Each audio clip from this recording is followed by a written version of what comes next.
Good morning, class. Please come on in and have a seat on the carpet.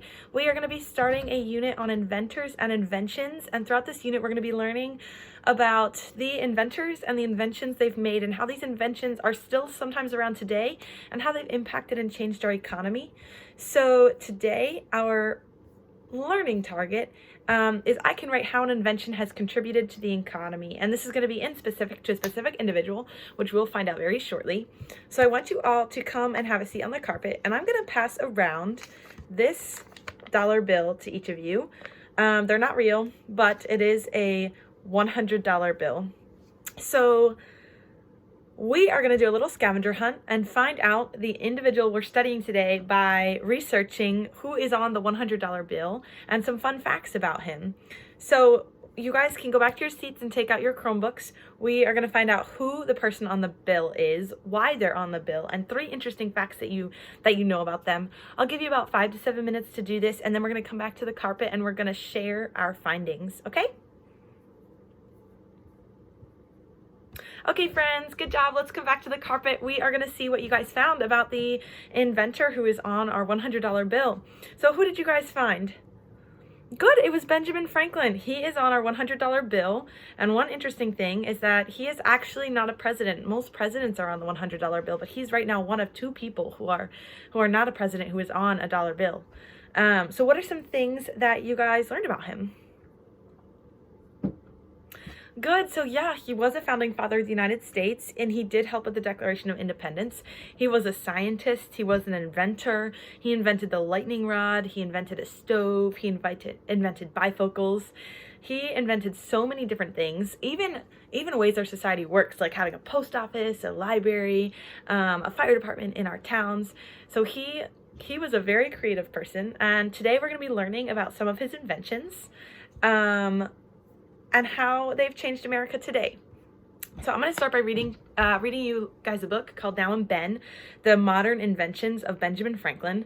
This book was written by Jean Beretta, and it is a book that describes the inventions, how the inventions were invented then, and now how they're affecting us today. So what do you guys think it means when it says now and Ben? What is that referring to? Yeah, so the author is making a play on the words now and then by saying now and Ben. So how are the inventions that Benjamin Franklin once invented, how are they still around today? So this is the book. I'm going to see if I can turn the camera to show you. There we go. It was as if Ben could see into the future. Almost everything he created is still around today.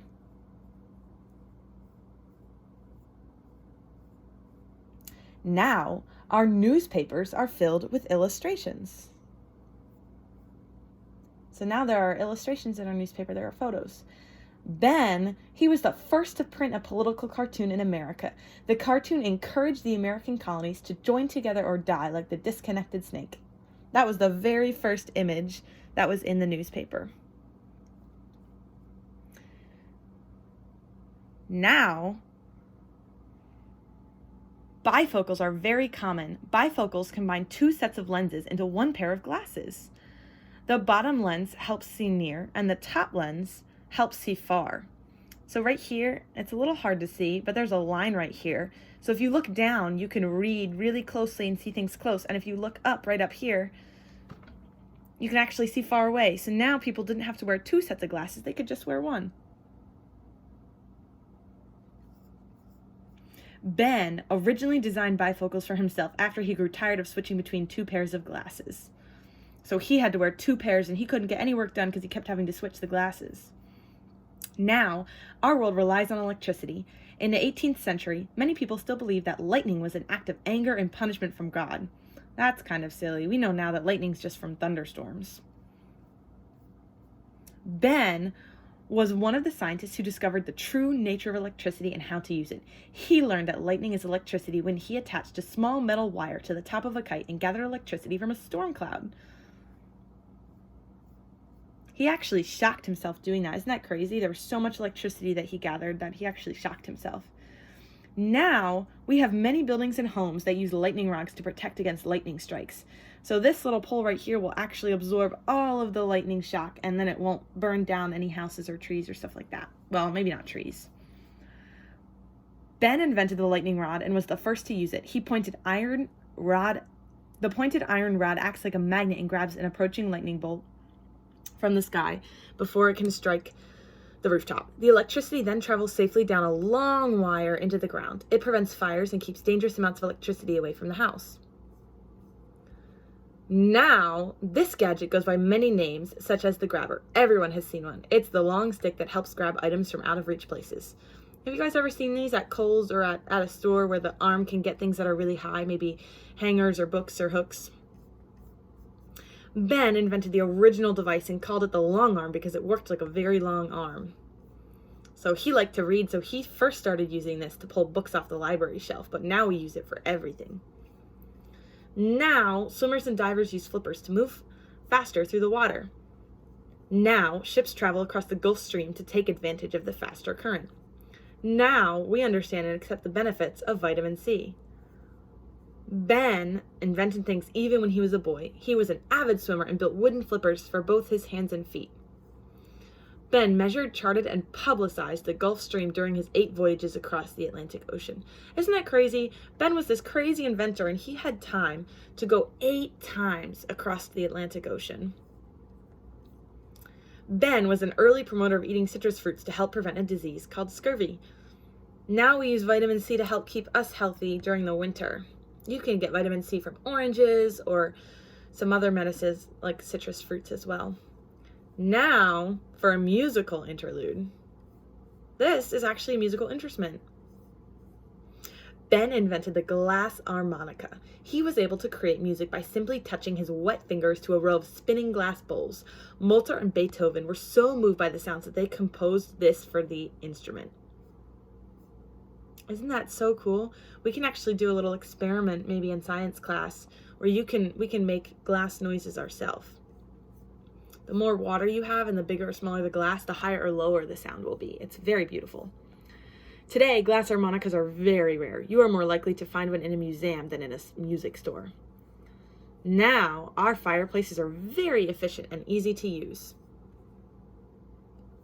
Ben improved on the primitive fireplaces of his day when he designed the Pennsylvania fireplace, later renamed the Franklin stove. He built it with iron to contain the heat from a fire long after the logs were burned. It also sat away from the wall to heat the room more evenly. So the little wooden or the metal stoves that sometimes people have in their houses, Ben Franklin actually invented those. The smoke ventilation was not perfect, but later inventors improved it. Before Ben's fireplace, indoor smoke could be suffocating. So do you guys see this pole right here? This is how it actually went out. And it comes in through here and up into the sky. Now, chairs come in all shapes and sizes. We've got a recliner, we've got a high chair, we've got a beanbag. Now, everyone has seen a rocking chair, but not many have seen Dr. Franklin's rocking chairs. Ben designed 2 chairs that are still very useful. The writing chair combined, which is a combined desk and chair into one. This one they sometimes still have in schools. It's where you guys can sit in a chair and use them at their desk. My college used these. The library chair was a combination of a step chair and a ladder. So this chair, if you flipped it up, it could actually turn into a ladder where you could go get books. Ben invented one rocking chair with a fan on top and one that churned butter. So as you rocked, he could get work done or he could help him stay cool. Now, every year we observe daylight savings time, which means we set our clocks ahead 1 hour in the springtime. Guess what? We just had that today. We lose an hour of sleep. As a result, it stays darker longer in the morning when most people are sleeping and stays light longer at the end of the day so we can save more energy. In the fall, we turn the clocks to standard time. Ben suggested this idea in one of his essays as a way to save money by burning fewer candles. Farmers could also gain more work time in the evening.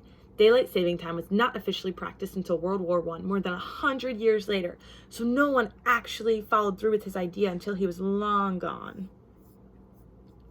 As for clocks, Ben designed the first clock with a second hand. So you guys know the clock up on the wall over there? Ben actually designed the second hand of the clock. Now, every automobile has an odometer to measure the distance it travels. See this? This is how cars can see how far they've traveled. These are the miles that the car has traveled. Ben invented the odometer when he was postmaster general so he could measure his postal routes. So he was an inventor, he sailed on boats, he was a postal worker, he did so many things. Now almost every large community includes a library, a hospital, a post office, a fire department, and a sanitation department. Ben lived in a city that had none of these establishments, so he helped organize the first of each. Now and then, we owe thanks to Ben for his general important inventions, but many would agree that his greatest accomplishments came in the form of documents that helped shape the world. Ben had a pivotal role in developing America's Constitution, the Treaty of Alliance with France, the Treaty of the Peace with England, and the Declaration of Independence. Those are some of the facts that you guys gave in the beginning. It is remarkable that one man could achieve so much in a lifetime. He has certainly helped to form the modern world. Will his contributions help to form the future?